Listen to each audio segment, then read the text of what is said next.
If you guys have ever asked yourself the question, how do I stuff huge tyres in the front of my Commodore so I can bush bash it down the hardest tracks you've ever seen, then stick around because I'm going to show you how to fit some coilovers that'll make your VS to VZ Commodore the monster in the town.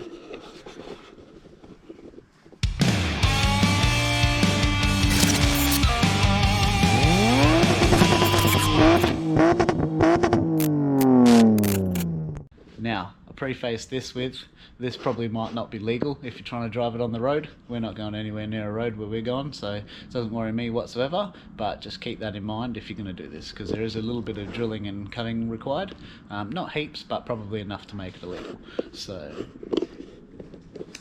this on this side is the stock suspension, which you're probably familiar with. Now the biggest problem, we like to fit big mud terrains under the back of ours for traction. And we fit rally tyres to the front because rally tyres are nice and small, and they're also really grippy in the gravel and the dirt. They're pretty good option, but better option is the mud terrains. So what we're trying to do is fit some biggies under here. I have actually managed to fit 28-inch tyres under the front of here with 25mm spacers. The spacers were right, but had a few issues with them coming loose during the racing because we're pretty rough on the old cars. Now, my friend Tom, he's a bit of a Commodore guru, you could say. He's done a few things with Commodores in his time, and I tell you what, he's given me this absolute banger of a trick to get your Commodore huge. So, what he's done is we come over here, have a look at these. Standard strut, WRX GC8 strut, 1990s Subaru, rear strut, rear coilover. Now the biggest problem with these cars is once you get to a certain size tyre, this gap here, non negonte, not at all, doesn't fit, makes life really difficult. You either got to cut this bit off or go out wide. And I did go out wide. I thought, hey, fit a set of 25mm spacers in there and I could get a set of 28s to fit pretty good under here.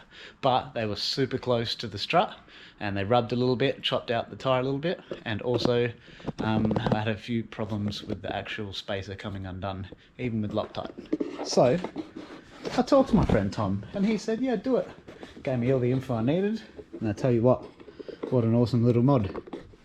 Underneath this section here, there goes this goes in this side. Now this fits on top of here. This catches the top of the original strut. Under this, there's a bunch of spot welds. As you can see, I've drilled them out. They're around the top here. You can actually see them. I'll show you on the next one that I do. As we do it together, you can see where the actual welds are here. So I've just drilled through from the top just to see the location, and then I've drilled through. So basically I've used one of these to drill through from the top just to see where they are, and then I've used a nice fat, probably 10mm I think it is, to go through from the bottom, just so I don't make huge holes in the top, because I want to try and keep this bit as strong as possible. Don't mind these holes here, they're for the strut brace. I was trying to keep my car together as we smash it around the track. As you can see here, this is the kind of stuff we do with it.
And yeah, so that's going to have to go on a different car now. That's fine, got plenty of Commodores for that to go on.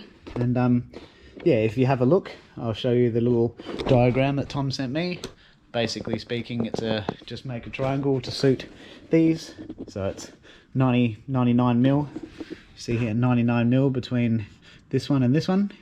and then 106mm between these ones. So you just need to draw yourself up a little triangle with a circle in the middle to suit this. This is 75mm from the flat of the ridge here to the other flat of the ridge. And you can put that over. I'll show you a bit more about that in a minute when I get to it. And now you will see we have oodles of room. In fact, you have unlimited options for the front. Once you put this mod in, you can pretty much go as big as you want. One of my friends is running 32s with a little bit cut out here. Obviously the main deciding factor now is the fact of your gap here. These currently are 28s, but I have some bigger tyres that I'll probably fit on there just to see kind of what the maximum you can do that is easy.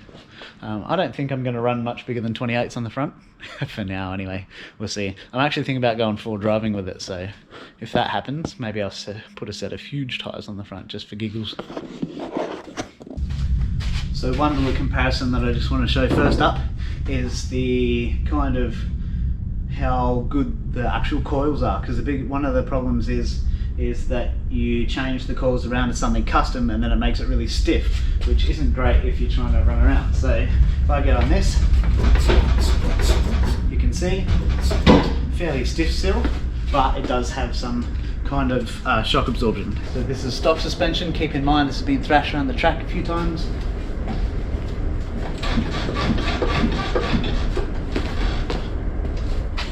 Fair bit different on that. It's a bit stiffer, so hopefully it's not too stiff, doesn't wreck my back, but we'll see. So far I think it'll be really good. Jeff's one that was super stiff, you see that here.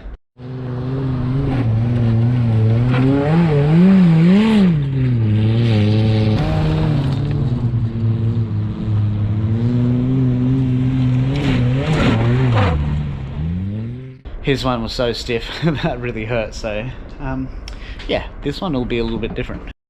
Now, one of the first steps is I like to drop the strut out, so 24mm spanner, yep, this is a nice spanner.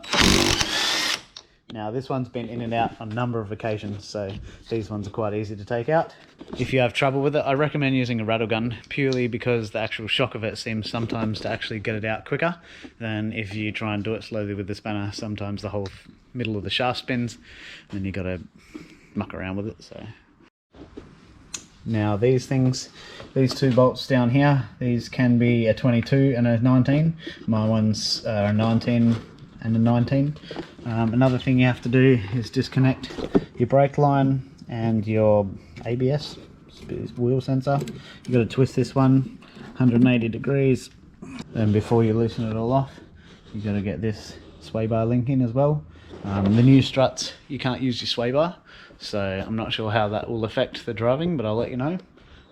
It should be alright for what I'm doing, but again, it's one of those things. Maybe you can make some custom sway bar links. You could probably grind that off if you're super keen, and then weld it onto your new strut if that's what you feel. Just be careful when you're welding stuff, because they are full of gas and oil, so they might explode. Like butter. This one's been out heaps of times. I basically replaced a set of struts pretty much every year, just trying to do different springs, different combinations to try and get this thing higher off the ground. Yeah, the double spring is the best I've come up with so far, and it's really hard to get in there. So I wore one last year into the chest. That wasn't particularly fun, so I started looking up some custom stuff.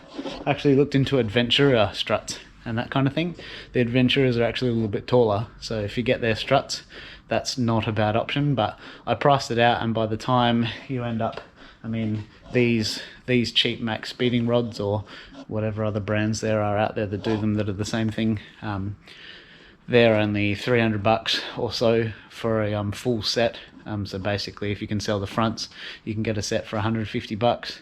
Whereas by the time you get the Adventurer struts, even secondhand, for $50 each, plus all the little additions that will add you up to the right height, then yeah, you're already looking at $400 or so, which is fine. Like if you've got $400, that's good, but I don't. So that's why I've chosen this route, the cheapest option I could find. And even with the Adventurer strut, it's still got this same problem at a certain size, so you can only run a certain size tyre anyway. The way I'm doing it eliminates everything. Right, so now we've got the strut out. You can see here pretty clearly there's all the little spot welds that hold the bottom cup in, little cup at the bottom. So we're just going to drill through here with a center drill, and after that drill from the bottom with a bit bigger drill.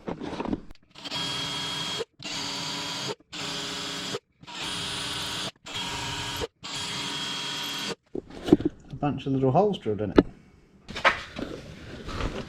But you've got a bunch of little spots on the bottom. I'm just going to drill that out with a big drill. I'll let you use the imagination for that one. What you kind of want to do is drill up to feel it go through this layer, and so you can see the tip just starting on this layer, and that way from underneath, hopefully we don't have too much in the way of material gone missing, otherwise you'd have a big 10mm hole if you did it from this side. One of the great things about this is the fact that you can now space it out more easily. Having 3 holes, pretty easy. You could basically use like a wheel spacer style setup where that bolts into something and then that something bolts into this. Very easy to machine. Well, if you're a legend like me, it's pretty easy. If not, then sucks to be you. I'll set it here. Basically sit that template over there. All I did was use a couple magnets and a ruler. That's all I needed. Magnet here, and a magnet down there. Straighten it back up again because obviously the magnet's moved a little bit. Nice. And then your center punch disappears. It's fine, just plugging all where that came from. You pick up your second center punch and you put that here. Put that there. Just grab an 8mm. Size pretty much is an 8mm, so it's going to be a nice tight fit, but that's kind of what we want. So. Doesn't take much to get through it, it's only thin. Reason a little bit bigger. So maybe should have drilled them an 8.5, probably makes it fit in a bit easier. And you line it up and you poke it through.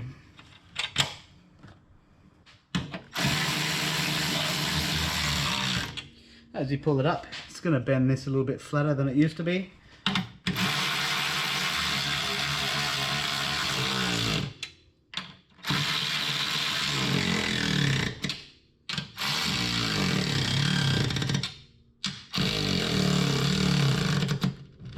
Again, probably not ideal, but for what I'm doing, it's perfect. And there you go. That's pretty much the top done. Very easy. It's actually probably the easiest part. You have to modify the bottom hole just by a little bit, as you can see in the picture here. And once you've done that, it's going to line up nicely. So what I've done with this super professional setup, setup is I have made something where I can align the camber properly. I've just done this bolt up here until it's tight enough where I can move this till the bubble sits pretty much in the middle. For what I want to do, I want a little bit more camber. It's not a whole lot, but just to make it kind of good. I'm just going to mark out at that hole. As you can see, the hole really doesn't line up that great. It's about half a hole out, so I'm just going to roughly line it up, make some marks, and that way when I pull it out to my bench to grind it, it will be sweet. Going to drill one hole there, one hole at the bottom, one hole at the right. Yeah, has little serrations on it. We're just going to dig that out with the metal burr after we've drilled the holes. Another one of the reasons I decided to use a drill, save a bit of time, is I'm actually drilling very straight through both pieces and coming out the other side. So that way my little hole here actually comes out pretty close on the other side, and that seems to line it up pretty good. Like that. Got my 3 holes in the front, 3 holes at the back. Now we have bolt sits nice and flat. You can see it goes through there. About 10mm difference in height.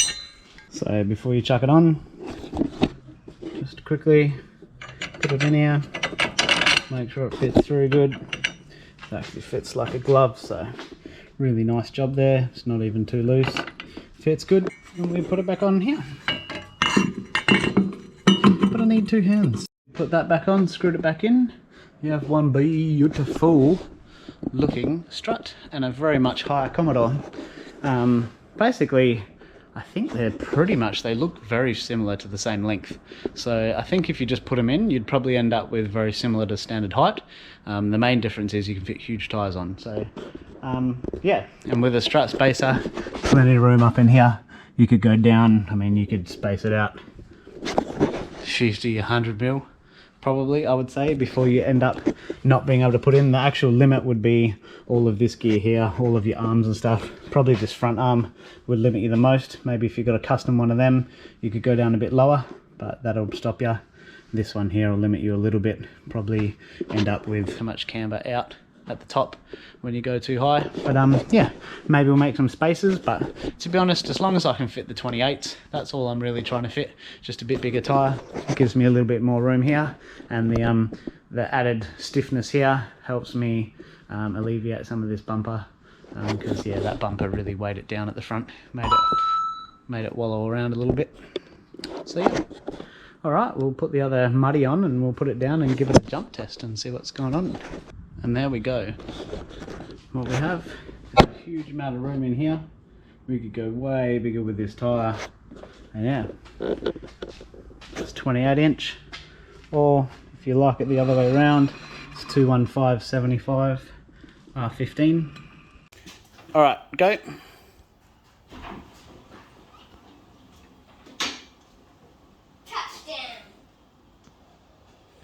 Alright, she's sitting way taller in the front. It's almost squatted in the rear now, and it makes it look like not very cool. But that's alright, we can always fit bigger rear tyres. She could be a bit stiff in the old front. Can't wait to give that a try.